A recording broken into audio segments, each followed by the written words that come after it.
Voilà. La source qui accompagnait le Ham Israël dans le désert a disparu avec la ptira de Myriam.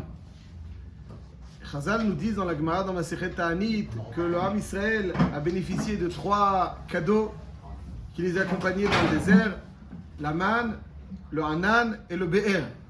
La manne, c'est Bizrout Moshe Rabbeinu, le Hanan Bizrout Aaron HaKohen et le Be'er Bizrout Myriam. C'est la raison pour laquelle, lorsque Myriam est Nifteret, alors le Be'er, qui était donc par son mérite, disparaît. Et donc tout l'enchaînement de ce qui s'est passé avec Moshe Rabbeinu, etc. Et la question, pourquoi le Be'er c'est grâce à Myriam? Pourquoi on ne dirait pas que la manne c'est grâce à Myriam, le Be'er grâce à Aaron et le Hanan grâce à Moshe? Pourquoi Dafka? Qu'est-ce que Moshe avait de singulier pour nous offrir la manne? Qu'est-ce que Aaron avait de singulier pour nous offrir le Hanan? Et qu'est-ce que Myriam avait de singulier pour nous offrir le Be'er? Alors on dira sur très rapidement une petite idée qui est développée dans le Maharal de Prague d'une autre façon. Pour inculquer un savoir, il faut 3 éléments. Il faut d'abord qu'un homme qui transmet la Torah. Il faut ensuite un contexte qui va être favorable à cette transmission. Et il faut aussi éveiller un cœur pour que le cœur souhaite s'imprégner de cette transmission. C'est les trois conditions sine qua non pour métamorphoser un être. Il faut un homme qui transmette la Torah. Si un homme transmet la Torah, il ne peut pas la transmettre il faut un contexte favorable pour que cette Torah soit transmise.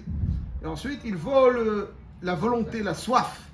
La soif pour quelqu'un qui n'a pas soif de Torah, on peut lui dire ce qu'on veut, c'est comme un ballon qu'on jette sur un mur et rebondit. Cette soif de Torah, c'est ça qui fait qu'un homme peut s'imprégner de Torah. Quelqu'un n'a pas soif, alors il ne peut pas s'imprégner de cette Torah. Moshe Rabbeinu, c'était celui qui transmettait la Torah. Aaron HaKohen, c'est celui qui allait créer le contexte favorable pour que Moshe Rabbeinu puisse enseigner cette Torah. Et Myriam, c'est celle qui va créer l'envie de s'imprégner de cette Torah. La manne, c'est Moshe, parce que la manne, c'est ce qui nourrit. C'est ce qui nourrit. Or, le contenu des enseignements de la Torah, c'est Moshe qui l'offrait. La manne qui nourrit l'être,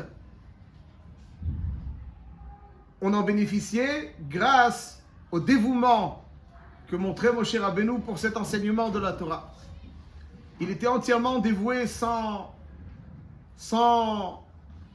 retenue aucune à cet enseignement. Aaron HaKohen, c'était celui qui était Ohev et Abriot, mais Karvan la Torah. Il créait le contexte favorable pour que tout gravite autour de Moshe Rabbeinu. C'est lui qui créait le contexte à Asherat HaShechina.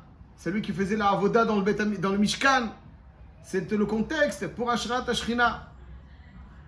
Donc il fallait ce contexte de Asherat HaShechina pour que la Torah soit correctement enseignée et inculquée. Et c'est Aaron HaKohen qui, par le biais de ce contexte, nous a fait mériter, parce qu'il œuvrait pour ce contexte, nous a fait mériter le Hanan. Le Hanan qui était le contexte dans lequel le Ham Israël allait évoluer, qui allait être un contexte protecteur. Et en dernier lieu, Myriam. Myriam, c'est le Be'er. Pourquoi? Parce que le rôle de la femme juive, c'est de révéler toute la richesse enfouie dans un cœur et qui des fois apparaît extérieurement très sec, mais en réalité, au fond, il se cache quelque chose, une fraîcheur, des fois insoupçonnée. Et cette volonté, cette capacité à aller chercher, provoquer, un Be'er, c'est une source d'eau qui jaillit, c'est pas un bord. Un bord, c'est une citerne d'eau de pluie. Mais le Be'er, c'est un Mayan qui jaillit. Et Myriam savait, le symbole parfait de la femme juive, savait susciter, toucher ces zones pour provoquer un engouement, une volonté, une soif de cet apprentissage. Et par ce biais, elle nous a fait mériter donc le Be'er. Voilà comment Moshe, Aaron et Myriam, tous les trois, ont permis au Ham Israël de devenir ce qu'il est devenu avant d'entrer en Eretz Israël.